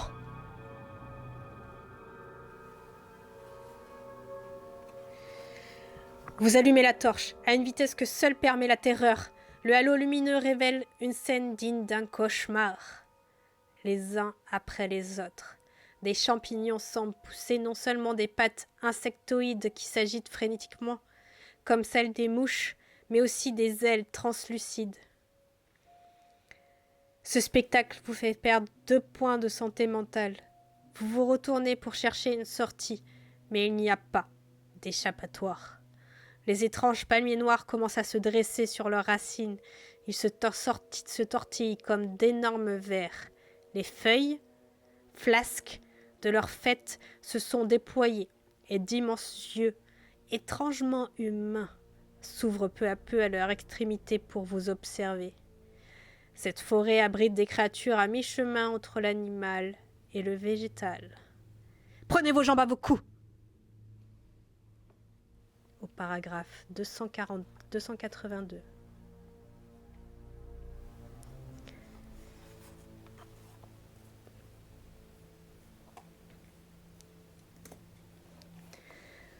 Vous n'arrivez pas à croire ce que révèle la lueur crépitante de la torche.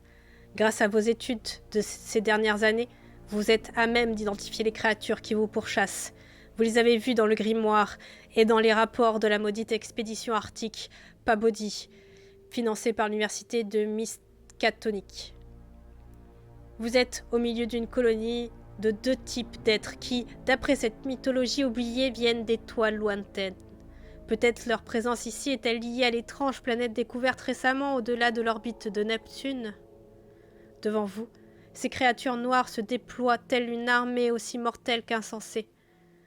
En forme de tonneaux à la consistance cartilagineuse, elles sont surmontées d'énormes étoiles de mer, pourvues d'yeux au bout de chaque bras, de longues ailes souples de chauve-souris et d'épais tentacules musclés.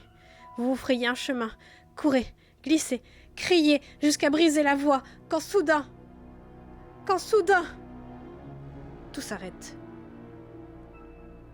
Vous perdez 2 points de santé mentale.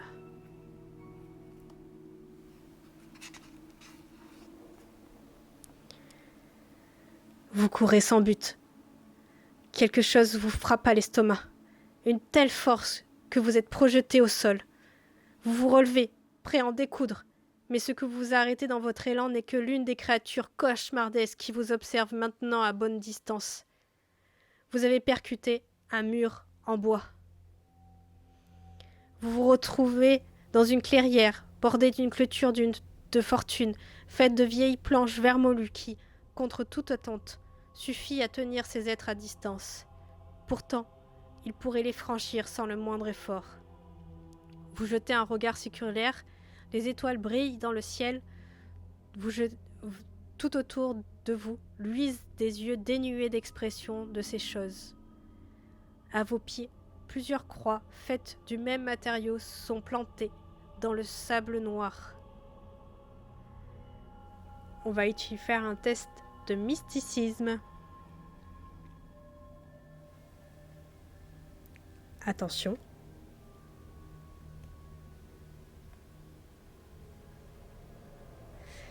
On y arrive de justesse. Dans le stress, on essaye d'inspecter ce que c'est, et on y arrive.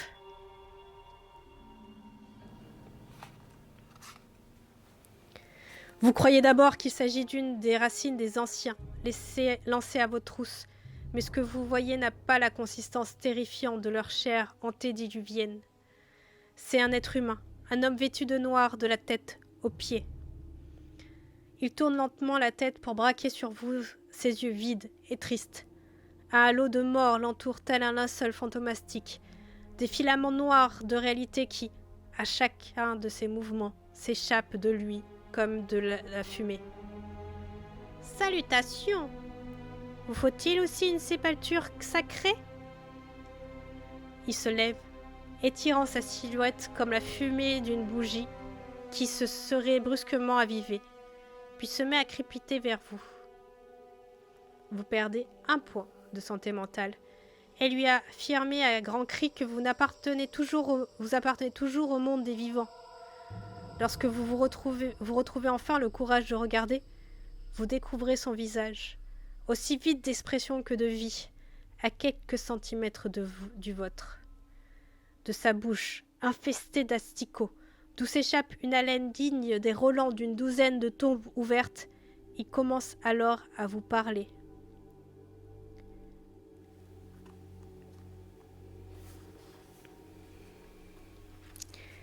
Et je dois aller lire l'annexe.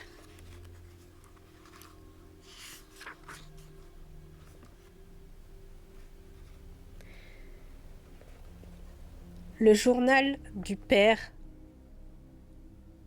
Juarez. Ma vie, avant l'appel, n'a que peu d'importance. J'étais un homme dissolu, bagarreur, ivrogne, et j'en ai payé le prix. Est-ce que je le regrette? Apparemment, pas assez. Sinon, Dieu ne m'aurait pas abandonné. Mais je ne le décevrai plus. Je ne lui tournerai pas le dos, même ici, en enfer. Nous sommes arrivés sur l'île en décembre 1916, fuyant la Grande Guerre avec du sang sur les mains. En quête de rédemption, nous avons accosté à Ponap pour une mission d'évangélisation, dans l'intention d'empêcher les pauvres sauvages d'attraper les vices de l'Occident belligérant. Ils ont été les premiers à nous parler des Tchotchos, ou pygmées de l'Inde, une race de païens qui n'avaient jamais eu de contact avec la civilisation. Nous avons immédiatement compris que notre objectif était de les mener à la vérité du catholicisme. Ils nous ont remis un livre, une liasse de documents immondes appartenant aux médecins et anthropologues anglicans qui avaient consacré sa vie à l'étude de ces sauvages asiatiques, un certain Dr Joe G. Nous avons mis le cap à l'est, par 47 degrés de latitude sud et 120 degrés 43 de longitude ouest, et avons navigué dans une mer tumultueuse jusqu'à ce qu'un orage nous engloutisse. Nous avons dérivé pendant des jours. Je me suis réveillée au milieu de la nuit avec 6 autres membres de l'équipage, lorsque notre bateau s'est fracassé contre une monstrueuse falaise. Gomez avait disparu du pont, sans doute englouti par la tempête ou par quelque chose de bien pire. Nous ne sommes pas seuls sur l'île, et nous ne sommes pas les premiers imprudents à nous retrouver piégés par notre orgueil. Les païens ont leur propre Dieu et n'ont pas besoin des nôtres. Le pire, c'est que les leurs les écoutent et leur parlent. Le nôtre, en revanche, il doit se cacher, trembler devant l'ineffable grandeur des êtres venus des confins oubliés du temps. Nous aurions dû nous méfier des autres naufragés. Ils ont trop peur et ont perdu la foi. Moi, je préfère mourir que de retourner en enfer. Ce que nous vivons est bien réel, j'en suis maintenant convaincue. Et si Tukhlu existe, alors Satan existe aussi? Et qui sait? Au fond, peut-être s'agit-il de la même créature. J'ai utilisé la chapelle du bateau pour distiller de l'eau bénite. J'ai récité le rituel romain et je l'ai marqué du signe de la croix. Au bout de 24 heures sur la terre sainte, elle sera bénie. Lorsque les hordes d'adorateurs du dieu pieuvre ont enlevé sœur Carmen pour qu'elle engendre leur progéniture, j'ai compris que personne ne viendrait nous écouter et que la meilleure chose à faire serait de rendre compte à Dieu. J'ai donc sacralisé un petit espace au milieu de la plage. C'est là que nous constituerons notre ultime îlot de résistance, que nous créerons du talc d'amarante pour les retenir en mélangeant de l'eau bénite avec un échantillon de substances inconnues ou interplanaires. La nuit dernière, ils ont pénétré dans le bateau et profané la chapelle. Bien que j'ai réussi à achever le rituel pour obtenir du talc, nous n'avons pas pu l'emporter. J'ai envoyé le frère d'Oreste le chercher. Aujourd'hui, il n'est pas revenu non plus. Nous sommes cernés. Ils ne peuvent pas entrer, mais nous ne pouvons pas sortir non plus. 2 frères sont morts de faim et de soif. Au moins leur sacrifice n'a pas été vain. Je les ai enterrés de mes propres mains. L'endroit est maintenant un cimetière et une terre sacrée.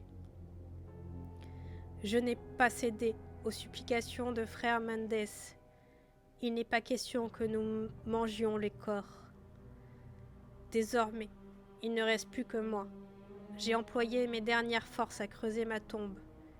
J'espère qu'il en reste assez pour ramper à l'intérieur et trébucher et reboucher le trou.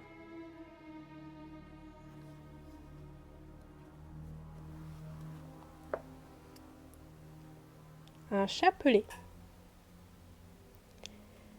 Bonsoir Aurélon.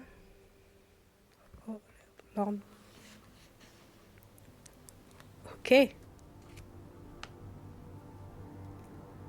Ok.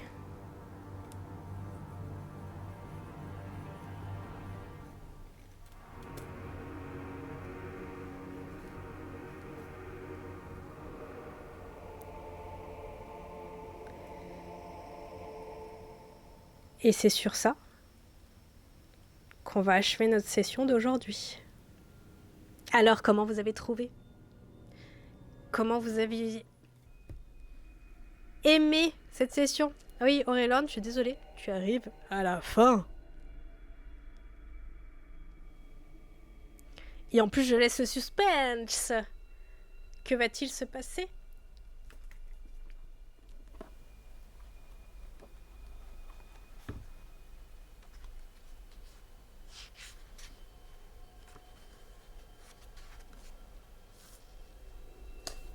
Oui, il y aura la rediff sur YouTube.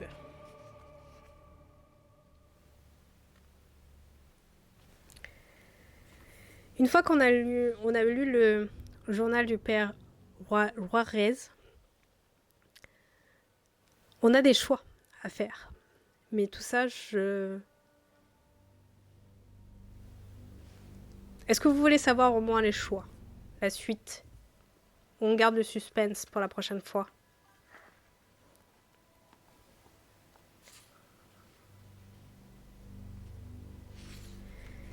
Oui, t'as pas manqué grand-chose. Non, regarde le suspense. Je suis d'accord. Merci alors, Auré, de passer juste pour tes 5 minutes de pause. C'est cool. Alors, comment vous avez aimé... Alors, c'est sûr que c'est une aventure qui est plus longue que les Choose Toulouse. Donc forcément, la mise en place est peut-être un peu plus longue. Mais moi, j'ai bien aimé. Alors, je sais pas comment vous avez aimé. Est-ce que vous avez apprécié? J'avoue que finir sur le journal de Juarez, ça m'a un peu mis dans l'ambiance. Mais j'ai vraiment aimé.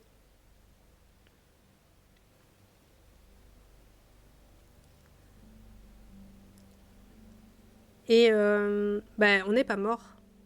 On a perdu beaucoup de santé mentale par contre.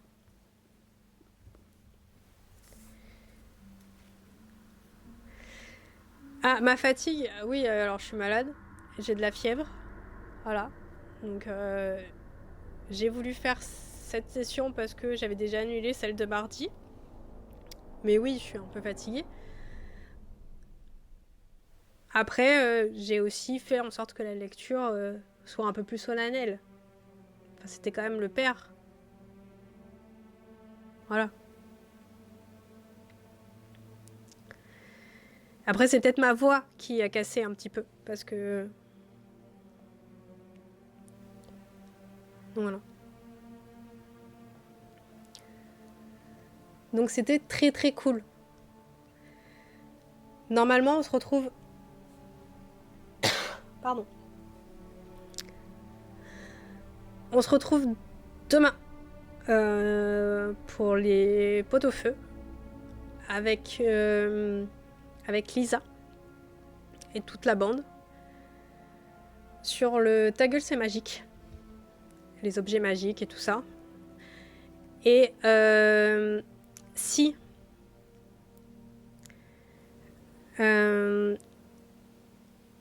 je peux, demain à 19h, si ma voix veut bien, je vous ferai un live. Donc en fait, demain, vous me voyez longtemps. J'ai envie de vous faire un live sur le jeu Lost Record, qui est un jeu de narratif, qui est un peu comme Life is Strange. Donc c'est un jeu vidéo à choix. Donc ça, c'est si ma voix va bien. Dans tous les cas, je serai là à 21h après.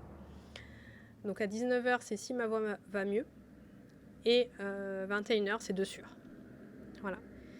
Et par contre, ça c'est important, soyez avec nous dimanche, parce qu'on fait le jeu de rôle en live, Secret Santa.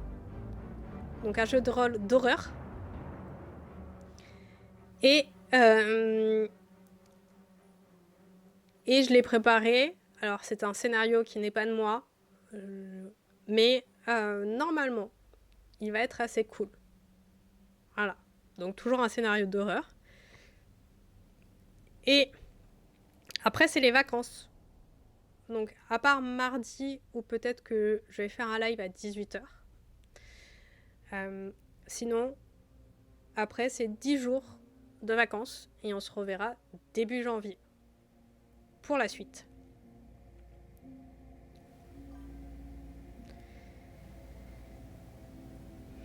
Ok, Auré. pour demain soir. Et pour dimanche, tu verras les rediffs de tous les lives sont sur YouTube. Donc sur ma chaîne, la MJ Enquête d'XP. Et donc, n'hésitez pas à aller voir les rediffs.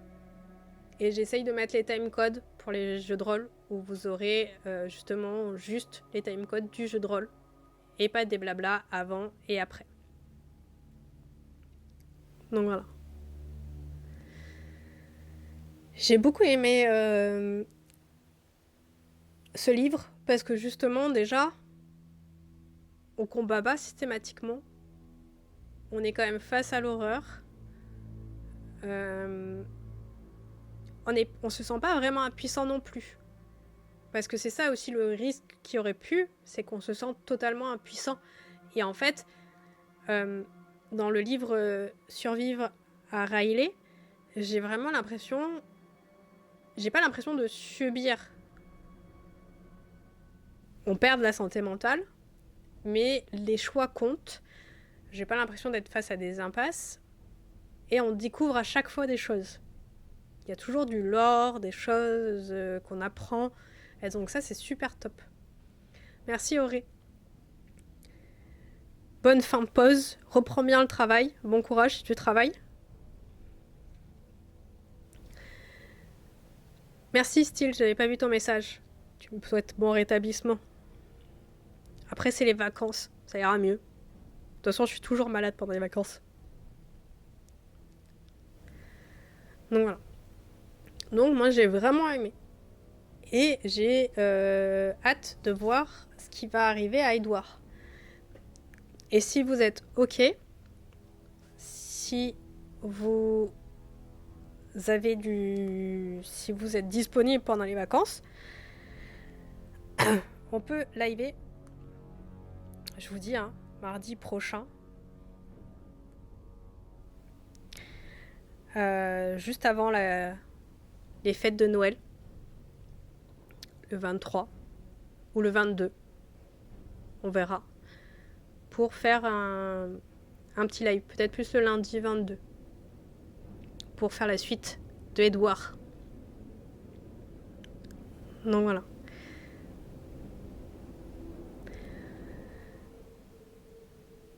Bon, j'espère que ça vous a plu et que vous avez aimé, que ma fatigue n'a pas fait que la lecture soit trop difficile, parce que normalement j'arrive un petit peu mieux que ça, mais là j'ai un petit peu fatiguée. Je pense que la fièvre est remontée, donc forcément ça va un petit mieux. Merci, bonne soirée Auré. Donc voilà, j'ai vraiment kiffé d'être là avec vous. Et de toute façon, je vous dis à demain. Parce que ça va être une super soirée. Ça va être des super moments. Et quoi de plus à rajouter? Allez vous abonner à mes chaînes si vous voulez avoir des infos sur les lives. Sur TikTok ou sur Insta. Je poste en story tous les jours où je fais les lives. Sur Twitch maintenant, il y a des stories aussi. Donc n'hésitez pas à aller voir. Je vous annonce les lives à l'avance. Et sinon, écoutez, moi je vous souhaite une bonne soirée. Je vais aller reposer ma voix. Et j'espère vous voir demain pour une longue soirée stream tous ensemble. Voilà. Merci beaucoup. Bonne soirée. Et bon vendredi. Dernier vendredi avant le week-end. À demain.